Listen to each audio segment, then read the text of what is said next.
India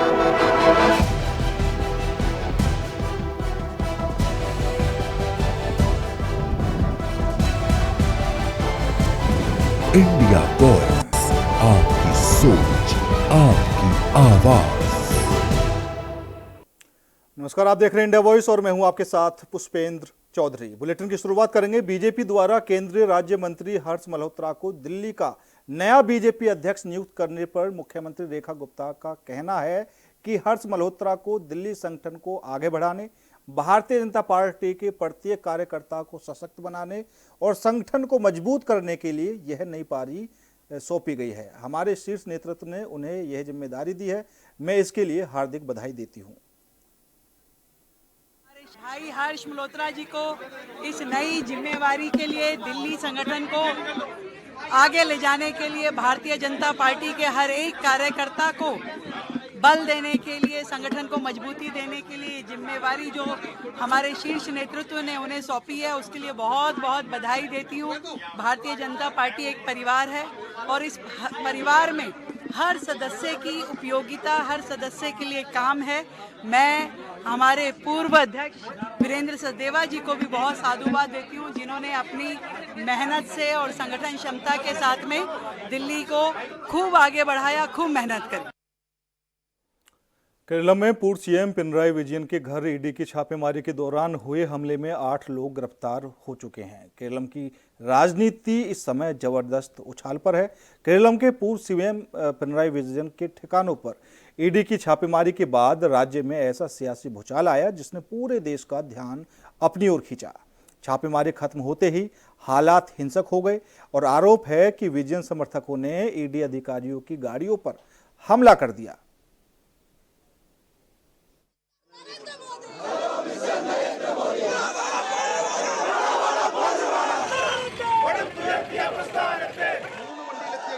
Keralam की राजनीति इस समय जबरदस्त उबाल पर है। राज्य में पूर्व सीएम पिनराई विजयन के ठिकानों पर ईडी की छापेमारी के बाद ऐसा सियासी भूचाल आया जिसने पूरे देश का ध्यान अपनी तरफ खींचा है। बुधवार को छापेमारी के दौरान हालात हिंसक हो गए थे और आरोप है कि विजयन के समर्थकों ने ईडी अधिकारियों की गाड़ियों पर हमला कर दिया था। वहीं इस मामले पर केरलम पुलिस ने बड़ी कार्रवाई करते हुए 8 लोगों को गिरफ्तार किया है।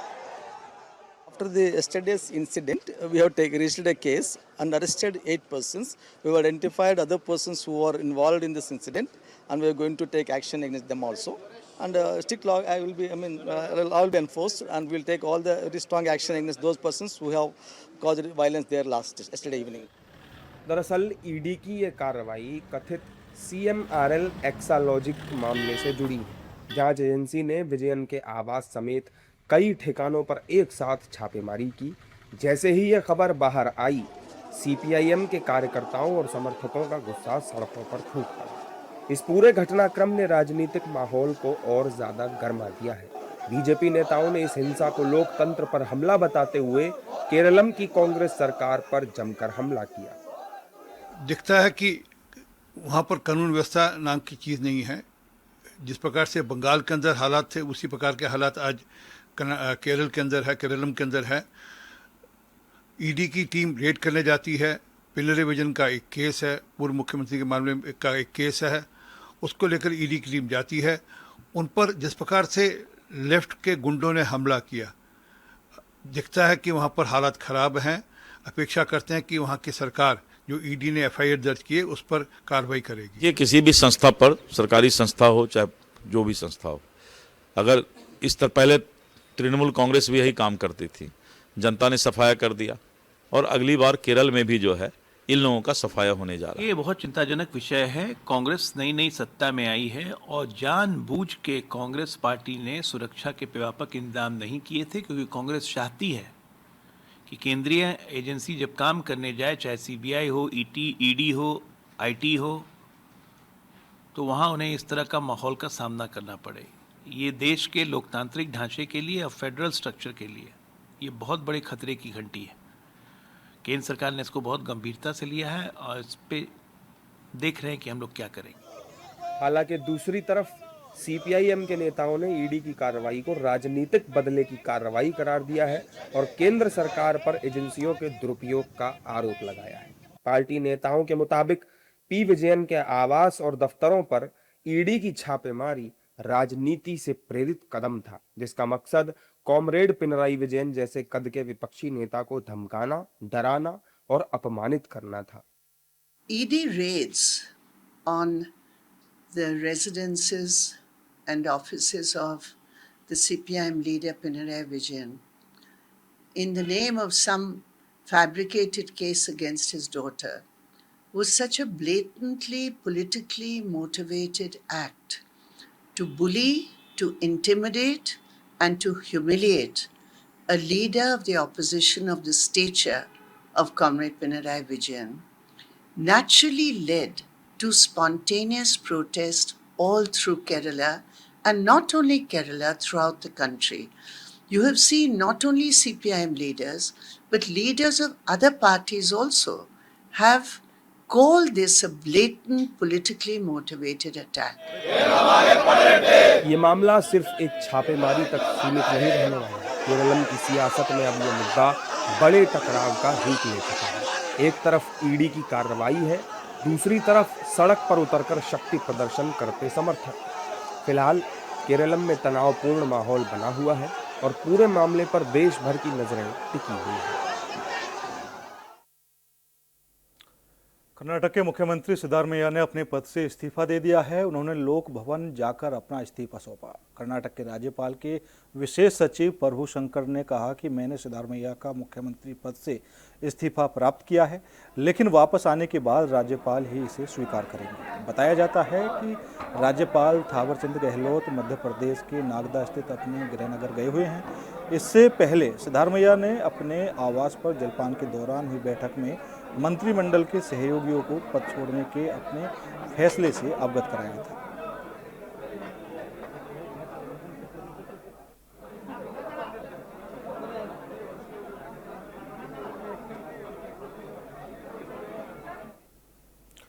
भारतीय जनता पार्टी ने पार्टी के दिल्ली प्रदेश अध्यक्ष के नाम का ऐलान कर दिया है। सांसद हर्ष मल्होत्रा को यह जिम्मेदारी मिली है। हर्ष मल्होत्रा बीते लोकसभा चुनाव में जीतकर पहली बार सांसद निर्वाचित हुए और उन्हें मोदी सरकार में मंत्री पद भी दिया गया। इससे पहले हर्ष मल्होत्रा दिल्ली के महासचिव रह चुके हैं। उन्हें बीजेपी ने पूर्वी दिल्ली सीट से टिकट दिया था। पार्टी ने हर्ष मल्होत्रा को गौतम गंभीर की जगह मैदान में उतारा था। हर्ष मल्होत्रा साल 2015 से साल 2016 के बीच नगर निगम मेयर पद की जिम्मेदारी भी संभाल चुके हैं। साल 2012 में पूर्वी दिल्ली के वेलकम कॉलोनी से निगम पार्षद का चुनाव जीता था। स्मृति ईरानी और पीयूष गोयल समेत बीजेपी के कई बड़े नेताओं ने हर्ष मल्होत्रा के लिए प्रचार किया था।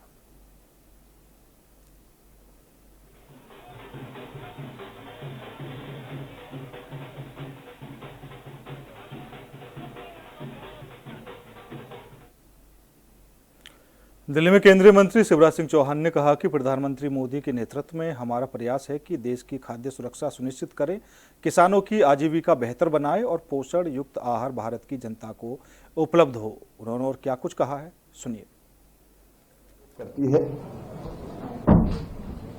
माननीय प्रधानमंत्री श्रीमान नरेंद्र मोदी जी के नेतृत्व में हमारी कोशिश है कि देश की खाद्य सुरक्षा सुनिश्चित करें, किसानों की आजीविका बेहतर बनाए और पोषण युक्त आहार भारत की जनता को उपलब्ध हो। उसके लिए खरीफ की फसल की और रबी की फसल की व्यापक तैयारी, बोने के लिए उपयुक्त बीज की, अलग अलग जो हमारे मिशन है उनको ठीक से नीचे ले जाने की, इसमें व्यापक पैमाने पर चर्चा होती है। राज्य अपनी अपनी तैयारी करके आए, क्योंकि पहले वर्चुअल बैठकों के माध्यम से राज्यों को सारे विषयों के बारे में बताया गया था और अधिकारियों से हमने कहा है कि राज्यों को जो दिक्कत आती है उस समस्याओं पर भी वो ढंग से चर्चा करें।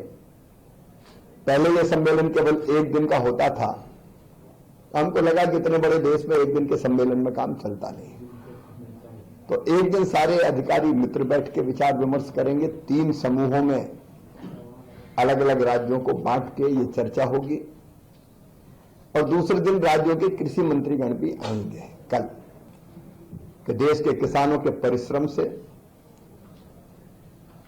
भारत सरकार की योजना, प्रधानमंत्री जी के नेतृत्व और नीतियों के कारण, हमारे वैज्ञानिकों ने जो नई नई किस्में बीजों की बनाई उनके कारण, और राज्यों ने भी अपने अपने राज्यों में मेहनत की। इस बार सारे रिकॉर्ड उत्पादन के हमने तोड़े हैं इस वर्ष में। इस साल कुल मिला के जो खाद्यान्न उत्पादन के आंकड़े आ रहे हैं 3,765.63 3765.63 लाख टन अनुमानित है, जो पिछले साल से 188 लाख टन अधिक है। अपने आप में ये रिकॉर्ड उत्पादन है आज तक का सबसे ज्यादा।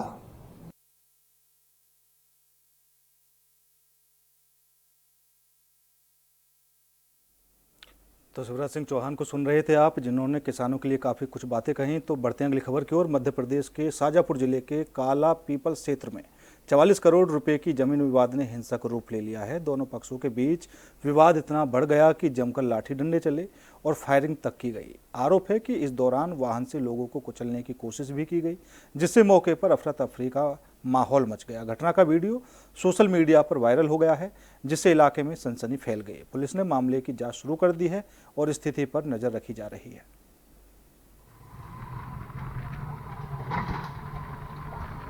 इन तस्वीरों को देखिए। दावा है कि कार सवार लोगों को कुचलना चाह रहा है। लोग भाग रहे हैं और बचाव में कार पर पत्थर फेंक रहे हैं, तो दूसरी तरफ बुलडोजर एक्शन में है। कार के पीछे बुलडोजर है, लेकिन कार गोल गोल घूम रही है। नजारा किसी फिल्म की शूटिंग से कम नहीं लग रहा, लेकिन ये फिल्म नहीं, असलियत है। मामला मध्य प्रदेश के शाजापुर जिले के काला पीपल क्षेत्र में 44 करोड़ रुपए की जमीन को लेकर सोमवार को हुआ विवाद हिंसक झड़प में बदल गया। दोनों पक्षों के बीच जमकर लाठी डंडे चले, फायरिंग हुई और वाहन से कुचलने की कोशिश किए जाने के भी आरोप लगे। घटना के 2 दिन बाद बुधवार को इस पूरी वारदात के वीडियो सोशल मीडिया पर तेजी से वायरल हो रहे हैं, जिससे इलाके में सनसनी फैल गई है। इस पूरे मामले पर पुलिस क्या कुछ कह रही है, सुनिए। अपराध पंजीबद्ध किया गया है और हमारी टीम बेहतरीन अनुसंधान कर रही है और जो भी अपराधी है उनको अभिरक्षा में लिया जाकर वैधानिक कार्रवाई करेंगे। जानकारी के मुताबिक पूरा विवाद एक निजी जमीन को लेकर है, जिसमें एक फर्म पार्टनर भी है। इसे लेकर एक पक्ष ने जमीन पर कब्जा करने की कोशिश की थी। उसके बाद ये विवाद इतना ज्यादा भड़क गया कि हिंसक झड़प हो गई। आरोप है कि संघर्ष के दौरान गार्डों ने फायरिंग कर दी, जिसमें अरिहरवार परिवार के 2 युवक घायल हो गए। घायलों में एक की हालत गंभीर होने पर उसे बेहतर इलाज के लिए राजधानी भोपाल रेफर किया गया है।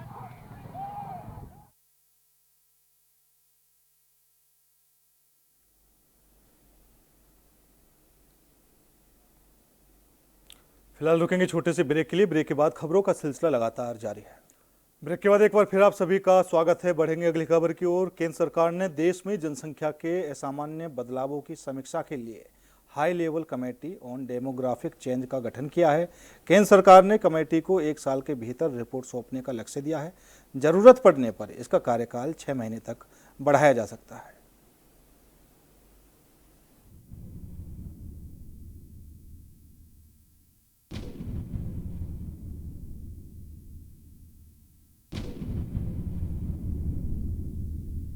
षड्यंत्र के तहत, सोची समझी साजिश के तहत देश की डेमोग्राफी को बदला जा रहा है। एक नए संकट के बीज बोए जा रहे हैं। 15 अगस्त 2025 को प्रधानमंत्री नरेंद्र मोदी ने देश को अवैध प्रवासियों से होने वाले खतरों से बचाने के लिए एक डेमोग्राफिक मिशन की घोषणा की थी। अब केंद्र सरकार ने देश में जनसंख्या के असामान्य बदलावों की समीक्षा के लिए high level committee on demographic change का गठन कर दिया है। सुप्रीम कोर्ट के पूर्व न्यायाधीश जस्टिस प्रकाश प्रभाकर नावलेकर की अध्यक्षता में गठित कमेटी 1 साल में जनसांख्यिकी परिवर्तन के कारणों का अध्ययन कर उससे निपटने के लिए स्थायी उपायों पर अपनी रिपोर्ट देगी। अब आपको ग्राफिक्स के जरिए बताते हैं कि इस कमेटी में कौन कौन है। जस्टिस प्रकाश प्रभाकर नावलेकर सेवानिवृत्त की अध्यक्षता में बनी इस कमेटी में जनगणना आयुक्त के साथ Durga Shankar Mishra retired IAS, Balaji Srivastava retired IPS और डॉक्टर शमिका रवि समिति के सदस्य होंगे। संयुक्त सचिव गृह मंत्रालय इस समिति के सदस्य सचिव होंगे। अब आपको ग्राफिक्स के जरिए बताते हैं कि डेमोग्राफिक चेंज का असर क्या पड़ता है। दरअसल देश के संसाधनों के वितरण पर, सामाजिक एकता पर भी असर, आम आदमी को मिलने वाली योजनाओं पर इसका असर पड़ता है, राज्यों और जिलों के स्थानीय शासन पर भी। देश में अवैध रूप से घुसपैठ कर रह रहे लोगों की पहचान के लिए एक कमेटी गठित हो चुकी है और अब सियासत भी शुरू हो चुकी है। सबसे पहले आपको सुनाते हैं बीजेपी नेताओं का क्या पक्ष है। अगर आप देखें तो जनसंख्या का असंतुलन है, वो कई देश में चिंता का विषय है। और देखिए, आपने प्रधानमंत्री जी ने इसीलिए जो है आपने ध्यान दिया होगा कि लाल किले से भी ये जनसंख्या असंतुलन के समाधान के लिए देश को आश्वस्त किया था। अभी आपने देखा कि असम, आंध्र प्रदेश में जो है वो चंद्रबाबू नायडू जी ने कहा कि उनके राज्य में जो असंतुलन हो रहा है वो चिंता की बात है और जनसंख्या बढ़ाने के लिए वो प्रोत्साहित कर रहे हैं। तो इसलिए जनसंख्या का जो असंतुलन है उसकी चिंता और समाधान के लिए जो है वो प्रयास होना चाहिए और इसी दिशा में सरकार आगे बढ़ रही है। भारत के सीमा से सटे हुए जो देश है, खासतौर पर बांग्लादेश, बड़े पैमाने पर अवैध तरीका से घुसपैठी बॉर्डर के डिस्ट्रिक्ट पर आ गए हैं। हमारे जिला जो और वहाँ का जो डेमोग्राफी है वो चेंज हो रहा है और एक चिंता का विषय है। कई जगह पर तो 100 में 100% हो गया है। और माननीय गृह मंत्री ने चिंता इस बात की है कि विदेशी तो आ रहे हैं, विदेश से लोग आ रहे हैं, डेमोग्राफी के चेंज तो हो रहा है, देश असुरक्षित भी हो रहा है। जहां बीजेपी नेता सरकार के फैसले को सही ठहरा रहे हैं, वहीं विपक्ष का कहना है कि बीजेपी सरकार जनता के मुद्दों से ध्यान भटकाने में माहिर है। वहीं एनडीए के सहयोगी दल भी फैसले का स्वागत कर रहे हैं। इनका सारा दिमाग मूलभूत समस्याओं से लोगों का दिमाग हटाना है।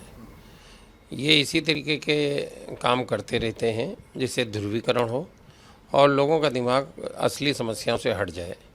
आज लोगों के सामने महंगाई भयंकर रूप से है, लोगों के सामने, नौजवानों के सामने बेरोजगारी है, पेपर लीक है, तमाम तरीके के मुद्दे हैं और ये उससे दिमाग हटा के इस तरीके की चीज़ों के पे लोगों का दिमाग लगाते रहते हैं। वैसे तमाम लोग जिनके पास इस देश की नागरिकता नहीं है या नागरिकता को लेकर वैध कागजात नहीं है, वो राष्ट्रीय सुरक्षा की दृष्टि से भी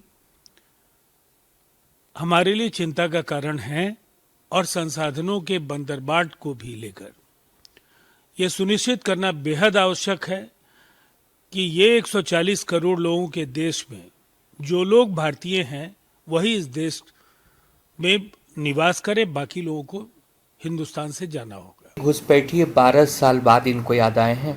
12 साल से इनकी सरकार है और अभी भी अगर घुसपैठिए विषय बना हुआ है तो फिर क्या कहें। डीजल पेट्रोल पे बात नहीं कर सकते, सोना खरीद नहीं सकते, विदेश यात्रा कर नहीं सकते, रुपए को डॉलर के मुकाबले मजबूत बना नहीं सकते, डेमोग्राफी अब चेंज हो रही है तो इसमें हमारी गलती है। अरे 12 साल से आप सरकार में, डेमोग्राफी चेंज हो रही है तो आपके ऊपर बहुत बड़ा एक प्रकार से आपको प्रश्न चिन्ह है कि आप क्या कर रहे हैं इतने सालों से। विपक्ष भले ही इस मुद्दे पर भी सियासत करे, लेकिन कमेटी अवैध घुसपैठ और दूसरी असामान्य वजहों से देश के कोने कोने में आबादी के ढांचे में आए बदलाव का बारीकी से आकलन करेगी। अब देखना होगा कि इस कमेटी की रिपोर्ट भविष्य की नीति तय करने में क्या अहम भूमिका निभाती है। फिलहाल मेरे साथ इस बुलेटिन में इतना ही। बाकी देश और दुनिया की तमाम खबरों के लिए देखते रहिए इंडिया वॉइस।